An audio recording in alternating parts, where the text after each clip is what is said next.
What's up, everybody? Welcome back to Get Paid for Your Pad. Today, my guest is Becca Madigan.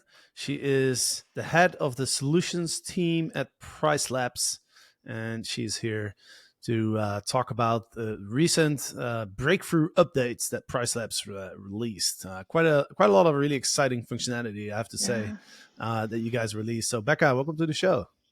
Thank you so much for having me, Jasper. This is really exciting. Yeah, yeah, you guys have been working on that update for a long time, right? Yeah, this is really years in the making. So, PriceLabs was launched back in 2014, and we've gone through various iterations of our algorithm and various iterations of just our tools in general. But this one we've really been focusing on probably for the past 2 years, and then we've also added in a bunch of other really cool releases that come from not only sort of our wanting to improve on the tools, but also a lot of it is coming from our user feedback as well. So it's been really great to kind of bring that to market and be able to kind of show all these features that people have been asking for quite some time.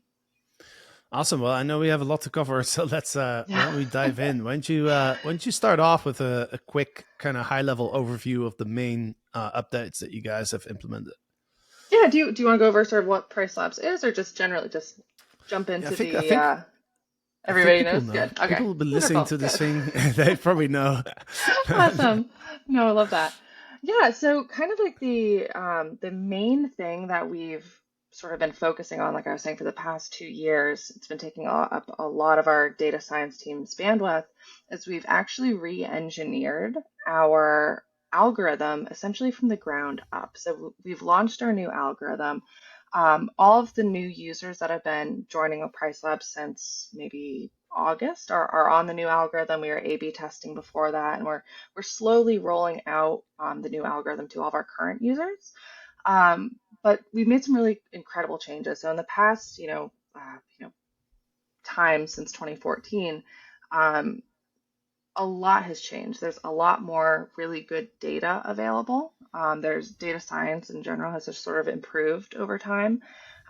So we're able to do a lot more. Essentially, our data team got together and they said, if we were to rebuild this from the ground up, like what would we actually have done differently? How can we really make the algorithm be sort of how it should be if we were just to completely reinvent it, which can take some time. It takes a lot of effort, a lot of sort of re-engineering and testing. But what we've seen, at least in the past couple of months when we've started to sort of test this and launch this with our new users, is that on average, people are actually seeing a 26% uplift in RevPAR if they weren't using PriceLabs before, moving to this new algorithm. And this is actually really incredible because a lot of the world sort of started using the algorithm going into maybe their shoulder season, like August, and at least in the US tends to be kind of like when things start to slow down. So we sort of actually expect that uplift to be greater once we've sort of been testing this for an entire year. Amazing. So, yeah, what are the biggest updates? Yeah, so again, just to the algorithm, we've got a bunch of other things that we'll talk about in a minute, I'm sure. Um, Essentially, how we were treating data before, we would sort of figure out markets, right? So I'm based out of Charleston, South Carolina. So if you're in Charleston, we would essentially say, okay, this whole area generally is going to behave like the rest of the area. If you live in James Island versus Mount Pleasant versus sort of these sub-markets, generally things are going to act the same. So that's how we would treat our seasonality. We'd say this is going to be your high season, this is going to be your low season. Um, and we could make some manual adjustments. We actually added a pacing factor last year to say, okay, is the market changing? Maybe there's more supply or less demand, or something's going on that's causing this season to not really perform the way that it has in the past. Um, Now, so we've sort of moved away from that sort of model of like a market essentially, and we are looking at the 350 closest units to yours. So if you have 10 units, even if they're within the same general market, um, if one's sort of on the east side and one's on the west side, there might be slight differences in demand throughout the year, but also, um, day of week, events. all of that stuff. So we've actually moved the seasonal model down to sort of that hyper local um, set of data, and it's making it a lot better because you'll think about it. So again, we're using um, very like similar size listings. So if you have a really large home, a 6, 7 bedroom home, those tend to be a lot more extreme in their seasonality. If you're in your high season, you probably are going to pay more for a 7 bedroom home. Whereas if you're in sort of a low season, not many large groups are necessarily traveling together. That's just one example, but there's been a lot of really, really cool stuff that's been added to the algorithm. A lot of stuff that just me as sort of, somebody that's working with the tool every day, I've seen it's able to pick up a lot more nuances in the market and how things are really changing, which is really, really important nowadays because we're kind of Hmm. having to deal with the new normal, at least. Yeah, 100%. And so your algorithm now is called hyper local pulse. Yeah, hyper And local I just want to pulse. point out for everybody who's listening, like regardless of what price app you use, like you have to really understand like what it's using as a comp set to price your listing. Just to give an example, we're in Idlewild and there's a market, Palm Springs, which is very close to us. Like if you draw a straight line, it's super close to us. So like if we put our market too wide, it's going to pick up units in Palm Springs, which is completely has completely different seasonality than, because that's desert and we're mountain, right? So it's like completely different. So for anybody out there, like make sure you know what your app is comparing you to, and make sure that that's actually accurate, right? Make sure it's the same. It's high. It's local enough that it has the same market characteristics. No, definitely, definitely. And then in addition to like the hyperlocal pulse rollout, we've also rolled out like 20, I want to say like 26 or 28 other new features that are supposed to help both hosts and larger property managers. Um, One focus that I think has been really, really interesting is that we're really trying to make data more accessible. We're trying to make allow you to really have a deeper understanding of your own metrics. So one thing that I've been pushing for and they've been working on for about a year is the new metrics on our dashboard. Before we showed you, we call them health indicators. There were sort of three dates that you can look at. By default, it was 7 days, 30 days, and 60 days. You could basically see for every single one of your properties where you are at occupancy wise relative to the competition around you. Again, those 350 or so similar size listings. Now you can actually Yeah. look at a ton of different metrics, things like your pickup, things like your both forward-looking occupancy, past-looking occupancy. You can compare to same time last year, but really just allowing you to sort of view everything on your dashboard just very easily. You can also filter. So if you want to see all of your listings that are like, less than 20% occupied, you can quickly pull all those right up to the top, which is really, really neat. Yeah, I'm glad you brought up the performance metrics, because that's one of the things that I really enjoy, the functionalities that I really enjoy, and the reason I enjoy them is because, especially if you have like a larger portfolio, like I'm helping one of our private clients who has 39 listings with their revenue management, right? And for me to go in there and like click on every single listing and review everything that's in there would just be way too time consuming. So I really like the performance metrics. So what this is on your pricing dashboard, you can basically select free metrics that you want to see on your dashboard. Now, before you guys only had occupancy there, right? Hmm. Hmm. And Yeah. now you can choose like a whole range of metrics, which Yeah. is super helpful because it depends what you want to see. That kind of depends on your market.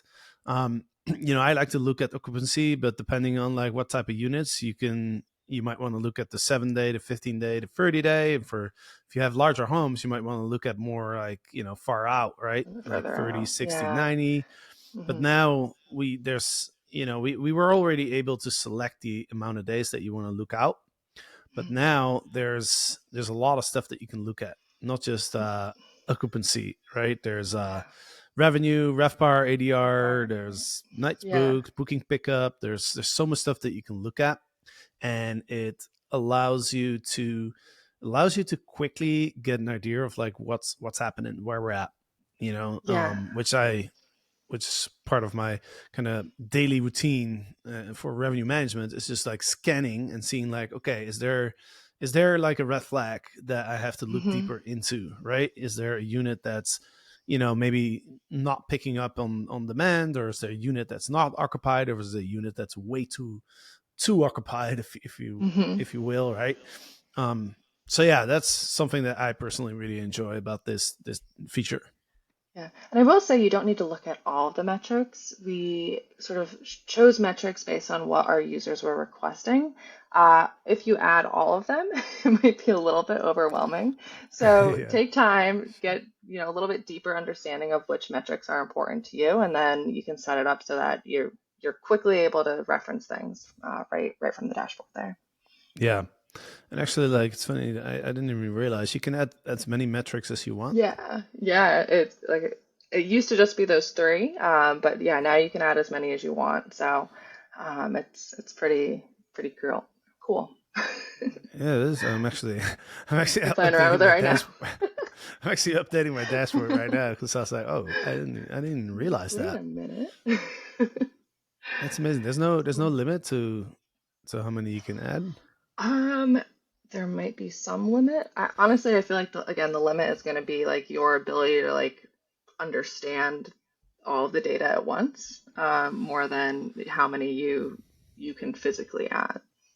Gotcha. Yeah, this is Yeah. this is really that's really useful. And another thing that's really useful is you can Yeah. sort by from low to high or high to low, right?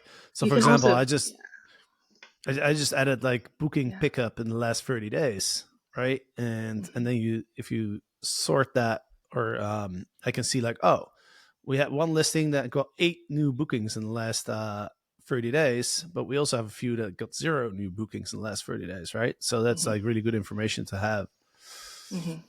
Yeah, another one that's sort of neat and I think underused is number of days sitting at your minimum price, especially like when you're going into your sort of off season, low season, shoulder season. If you're not getting any bookings and you're sitting at your minimum price for, the next 30 days, that can be a really good indicator. Of course, you want to take into account like your operational costs and things, but if there is any flexibility on that minimum, that's a really good metric to take a look at. Interesting.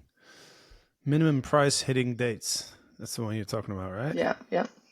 Interesting. Yeah. Damn, I'm gonna play around with this after our podcast. Um, Sweet. So okay, so we covered the hyper local pulse. Then we covered performance metrics. Um, I personally, one thing that I really really like is the fact that you guys now have an app, like a desktop app. Yes. Because I think one thing that we all deal with is you have 100 tabs open, and then you're constantly looking for, where's the Hmm. info. And just being able to, just open up the app is so much easier. Does that actually speed up the system as well Yeah, versus using the yeah, web we browser? we have found that, especially if you are somebody like me or you that has a million tabs open. Um, Again, I'm not part of our engineering team, but I think that we no longer have to share like computing data with the web browser, and that tends to free things up and speed everything up a little bit more, which is really nice. Yes. Yeah. Yeah, that's definitely important because sometimes as useful as the softwares are that we can use these Hmm. days, there's so much technology. Sometimes it's a little slow. So being able to have the app and speed Hmm. it up is definitely good. What else? Definitely. Yeah. What else do we want to feature here? Yeah, I would say probably the smart presets is a Hmm. really cool one to talk about. if you are new to PriceLabs, you won't know that it was any other way. Essentially, when you first log in and add your listings, there's going to be a little pop-up that says, "Hey, tell us a little bit more about yourself. What type of listings do you manage? Do you have short-term, mid-term? Are you like a multi-unit, maybe like a hotel operator?" So you select what type of properties you have, and then you say whether or not you've used dynamic pricing before. And then when you actually go in to set up your listings, we show you essentially a bunch of different customizations that we've found to make similar operators successful. Not saying that you necessarily need to use all these customizations, but again, as we've been listening to feedback over the past couple of years, everybody says, Price Labs, you're great, but maybe you can be a little bit complicated sometimes. It's sort of like going to one of those restaurants that has like a ton on the menu. It's kind of hard to like discern what you want to choose. Um, this way, we're kind of just able to sort of filter what you're able to see. All the options, all the customizations are still available to you.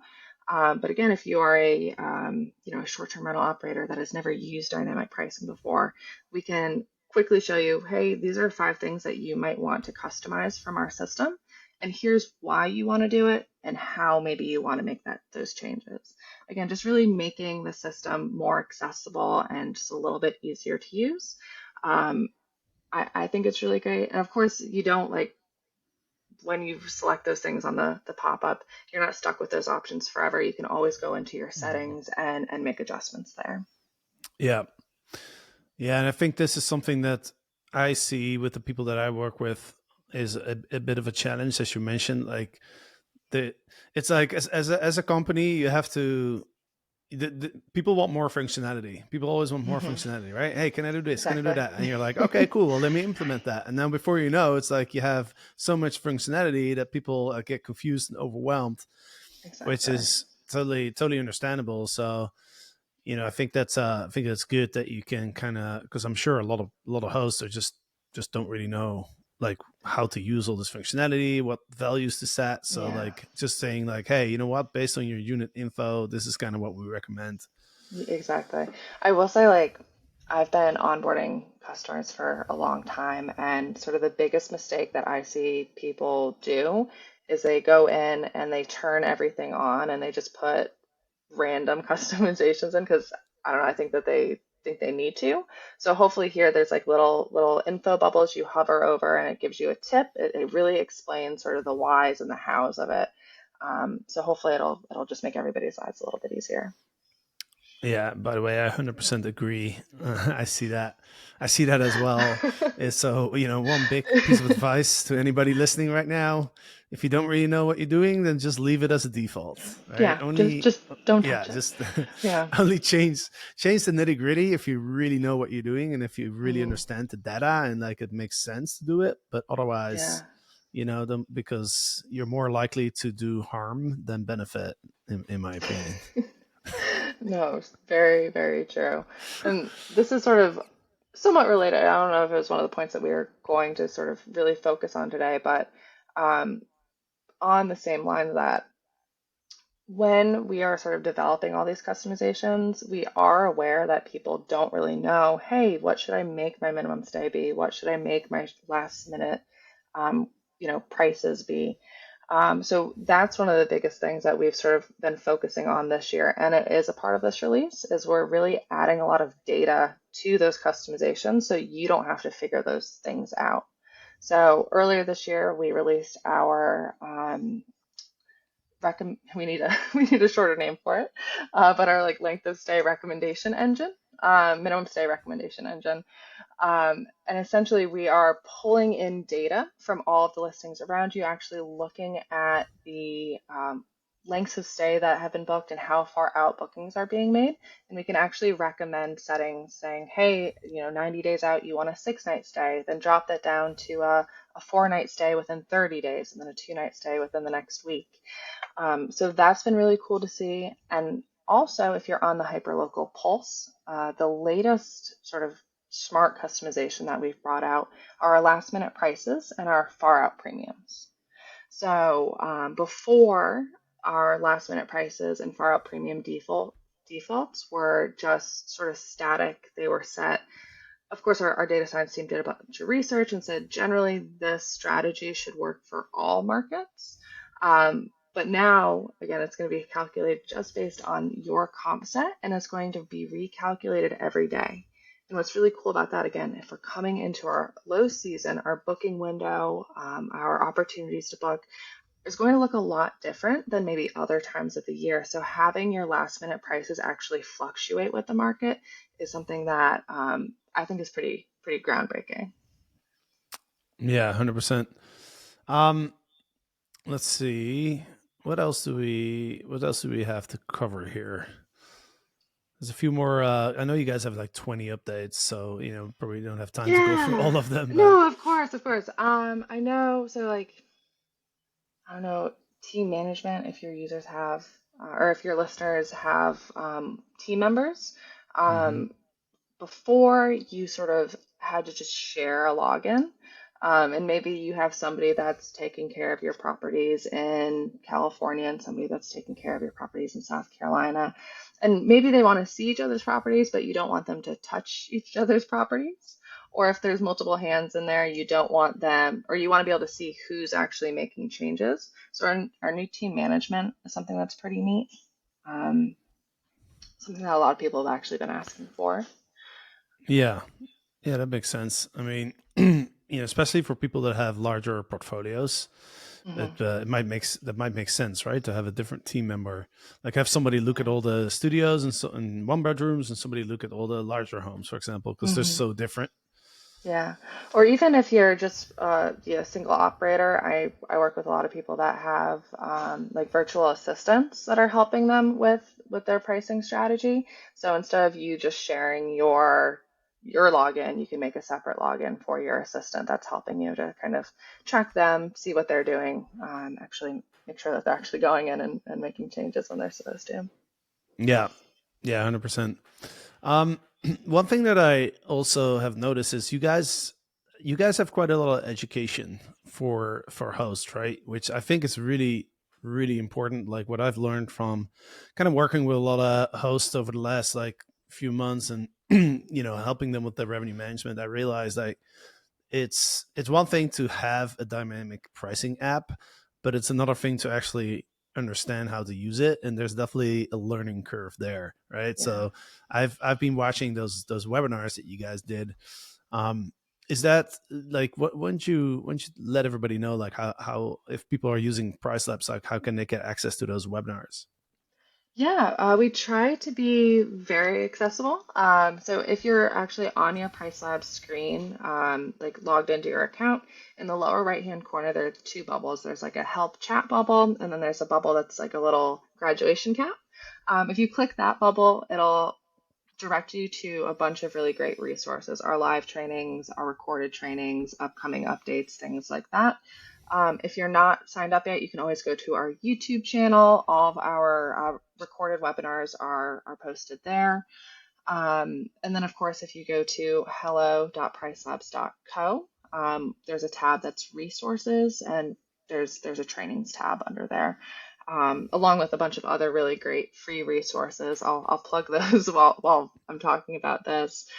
We did just launch a really cool revenue estimator. So if you are an investor and you want to get a revenue estimation for free, again, if you go to hello.pricelabs.co under our resources, there's a really, really cool new tool that we've developed that can sort of, you'll basically give us an address and a bedroom count, and we'll give you an average of what we're seeing in the area. So definitely check that out too. Awesome. Yeah, definitely is something that I think is really important, like to educate yourself. 'Cause I see so many hosts who Mm-hmm. sign up for a pricing tool and then put in a base price, turn it on, and then never kind of look at it Yeah. again. And that's not the best way to use it. Yeah, I mean, if you are in the U.S., if you're or in sort of a time zone where you could make a U.S. webinar work, we do run our 101 webinars every single day, so Monday through Friday, and then we have an advanced webinar every Thursday. So what's really great about those is there tend to be like less than 20 people in them, and we answer all of your questions. So even if you just, you don't need to stay for the entire webinar, you can always hop on. Usually there's like a 5-minute waiting period where we wait for everybody to join. You can just say, hey, I've Mhm. got these 3 questions. Of course, if it's like very specific to your account, just reach out to our support team because we can always do like a quick one-on-one call with you. But if it's more of a general question that like, hey, like what is a base price? Our team can definitely quickly answer that on one of our sort of group trainings is what we call them. Sure. Um, One topic that I would love to dive into a little bit deeper is the comp sets, right? And this is something that, whenever you are on a revenue management panel, webinar, training, whatever it is, they always talk about comp sets, right? Mm-hmm. Can you can you explain what exactly that means? Okay, so what a comp set is?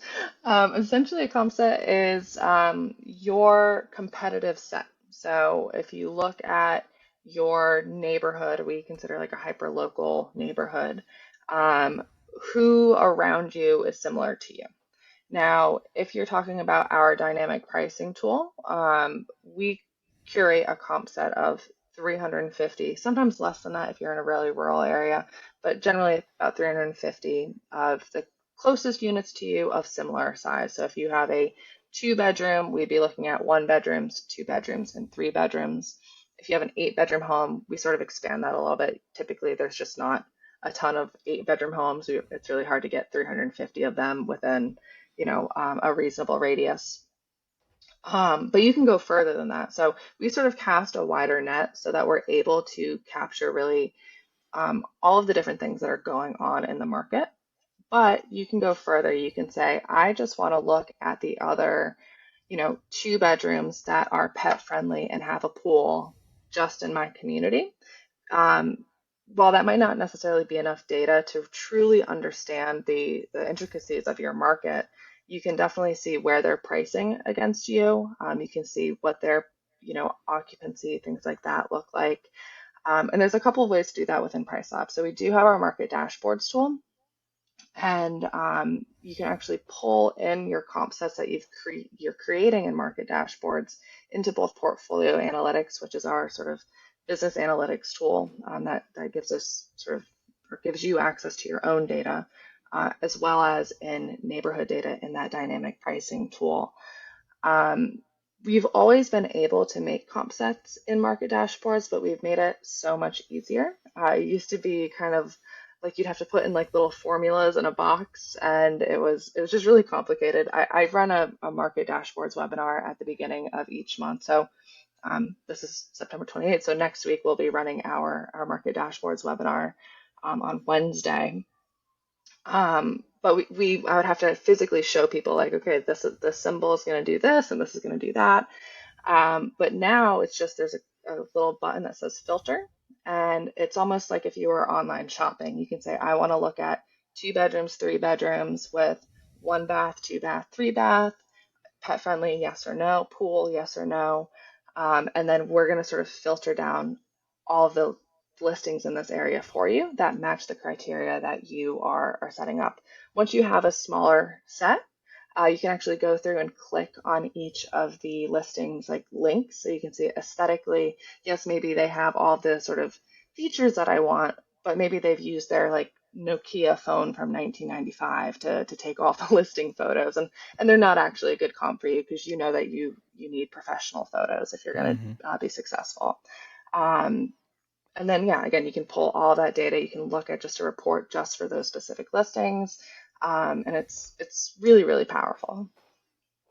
Yeah, and I think just to kind of stress the importance to this, that I'm looking at my market dashboard right now for one of the portfolios I manage, and there's 939 listings in this particular area, right? But in this market, there's really like there's a beach, for example, right? And so I've noticed that units that are on the beach or like very close to the beach behave differently than units that are 15-minute drive from the beach, right? So Mhm. these are that that's something that is easy to overlook, but that's really important, right? Also, like if you have a pool, for example, you definitely Mhm. want to compare yourself to other listings that have a pool and just kind of see like, okay, are these units, what are the factors that make the how to say that will determine how your unit should be priced, if that makes sense, right? It's almost like creating subsets in your marketplace where you're recognizing, oh, these type of units, they book a little, the booking window is a little longer or a little shorter, right? Or like people pay more Mm-hmm. for the high demand dates compared to other units. Like that's super Mm-hmm. important information to have. So, being able to play around with that, I Yeah. think can teach you a lot about the market. But so you're talking about creating comp sets where we can compare data. But is Mm-hmm. the comp set that PriceLab uses to recommend the prices, is that something that we can change, or is that like a default? Currently, it's not something that you can change. It is a default. But something that we have adjusted recently, especially if you are, and this is useful, especially if you are maybe like an operator of like a multi-unit type of situation. Either it's like a hotel or maybe just like studios in a city. You can now curate a comp set of hotels and adjust the weight of the algorithm to basically say, let's pay a little bit more attention to the hotels in my comp set. Currently, if you're just using our sort of standard operation, hotels account for a really small amount of the algorithm. I believe it's like something like 10%. We're really just looking for dates where maybe hotels have raised their prices and maybe we aren't quite seeing any demand develop in the short-term rental market, but we're going to put in a little bit of a bump just in case there is something that people just aren't booking for yet. Mm-hmm. Um, so now you can actually hand pick the different hotels that you want us to price against, and then you can say, actually, I'm a multi-unit operator. I've got studios in a city, and I'm actually competing against hotels. Let me increase the weight of the hotel comp set against the short-term rentals in my Mm. area. Gotcha. Um, and then is there a way for us? You mentioned like Price Labs will select 350 listings to base their Mhm. recommendations off. Is there a way for us to see which those units are? Yeah, of course. In your dashboard, if you go to any of your listings, so the pricing dashboard, click review prices or click on the listing's name, you're going to initially see your calendar pop up. Just above your calendar, you're going to see a couple of tabs, calendar, neighborhood data, and I think hotel data. If you Mm-hmm. go to neighborhood data and you scroll down, you're going to see an option to show map, and all of the sort of dots that you see on the map are going to be the listings in that hyper local comp set. Right, and there's a neat feature that I quite enjoy actually in the on that same area there. So you can click on show map, and also like there's an overview section above that, right? Mhm. Where it gives you an overview of the units that PriceUp is Yes. looking at, correct? Yes, yes, yes. So yeah, you can see the number of listings and what their average like ADRs are in sort of that overview. But if you actually want to see physically where those 350 units are and be able to click on and open up the Airbnb page, then you'd want to look at the map. Right. And then one feature that I think is really nice below there is compare competitor calendar, where you can actually select up to 10 listings. You can select up to 10 listings that you feel like are the most similar to yours, especially useful for like I have one unit here, for example, that's kind of outside of the city. So it's a little bit more, if you're downtown, like studio, like you're so similar to a lot of other studios and there's Yeah. tons of them. But if you're a little bit out of town and there's not that many similar units to yours, like you kind of really have to look at the actual units and see like, hey, is this comparable? Because you might have a 2 bedroom that's kind of like a standard, home, and Hmm. then next to you is somebody who built like a super fancy A-frame, right? And it's Hmm. like you can't Yeah. really compare that, right? So especially in those type of markets where the diversity is a little larger, I think it's Hmm. really useful. You can just literally like pick the units where you feel like, okay, these are really similar to mine, similar luxury, or similar like size, location, like all the amenities, all that stuff, and then you can Hmm. actually look at the calendars, so you can see like, oh, how am I priced and occupied compared to these specific listings that I feel like are most similar to mine. No, exactly. What's cool, I believe, when you're actually looking at the dates that are booked on your like competitor's calendar, um, you'll see the dates that are crossed out and the price sort of that they were potentially booked for. And of course, if somebody calls and says, "Hey," or I think we were just talking about direct bookings via Instagram before we went live, somebody reached out to you and negotiated a lower price. Of course, we wouldn't be able to pick that up from scrape data, but you can see what the listing was listed at when those dates went offline, which I think is really, really interesting information. Yeah, yeah, for sure. Yeah, it's just very easy to see. It's very easy to compare your prices. You can scroll through the calendar. I'm doing it right now.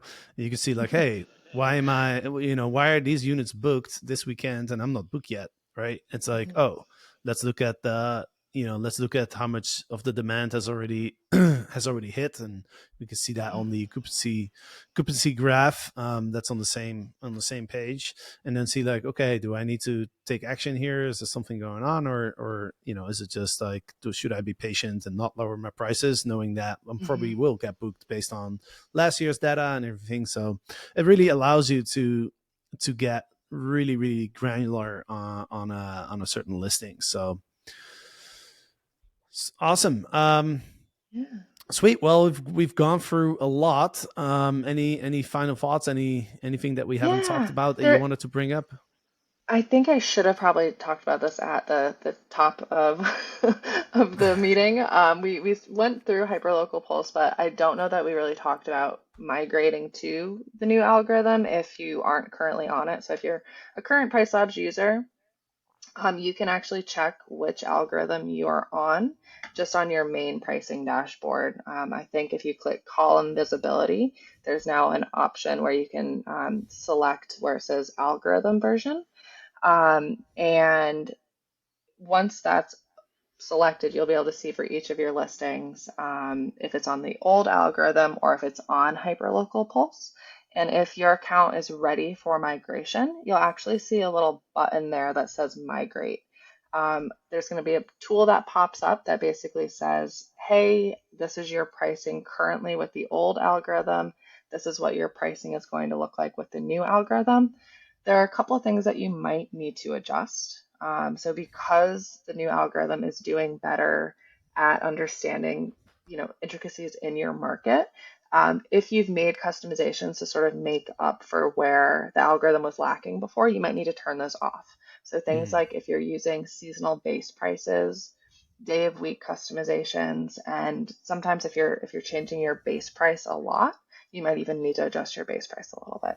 But when you click that migrate, there's going to be a little tool that pops up that kind of helps you understand those things that you need to adjust. But of course, if you have any questions or if you want to migrate sooner rather than later, just reach out to us at support@pricelabs.co. Like we are there to help you. We are there to help you understand and just feel confident in your pricing strategy. awesome. Well, Becca, thank you so much for joining, and for the people who are listening, and if you're not using a pricing app, I highly recommend you use one. PriceLab is great. I'm really enjoying I'm really enjoying work using this tool. You can get a discount if you use a code GPFYP. I believe you get a $10 credit. You get a free trial anyway. So you get a free trial for Mm-hmm. 30 days. You get a free market dashboard as well, so you can get a lot of data about your market. And last but not least, if you want to learn more about revenue management, and if you want to know the 5 most common mistakes that we see that hosts are making, we Eric and I created a pretty cool little ebook. It also includes like an overview of like the most commonly used terms in revenue management. When I started going deep in revenue management, in the first couple of conversations I listened to, like I didn't know what people were talking about because there's so much lingo, right? It's Yeah, like it's like a whole so you nother got it. language. Yeah, it's like Chinese. So like what we did is in our ebook we basically we basically put together like, I don't know, the 50 most common terms, and just put in a short explanation so that you can kind of have that as a, as a resource. Like whenever you go deeper into revenue management, you understand what people are talking about. So this ebook, you can download it for free at getpaidforyourpet.com/cash. So just go to getpaidforyourpet.com/cash, and you'll see there's our ebook. You can download it for free. Um, and we're also doing a training on Wednesday. We're doing a webinar on the same topic of revenue management as well, where Eric and I are going to have some fun in our studio. We're not making it too serious. We're going to have a lot of fun with this, but we're going to teach you kind of the stuff that we have learned over like the last years, and especially the last few months, like working more intensely with a lot of hosts. So if you go to cash, getpaidforyourpet.com/cash, you can download the ebook, and then you can also sign up for the training. Or if you just want to sign up for the training, then you can also go to getpaidforyourpet.com/training. But I highly recommend download the ebook. I think it'll be useful. So with that said, that's it for today, everybody. So hope you have a great weekend. Becca, thanks again for joining. I'm sure we'll have you back Thank you so on at some much. point in the Yeah, I future. would love to. This is great. Awesome. And to the listeners, hope you enjoyed this podcast. We'll be back next week, of course. So see you then.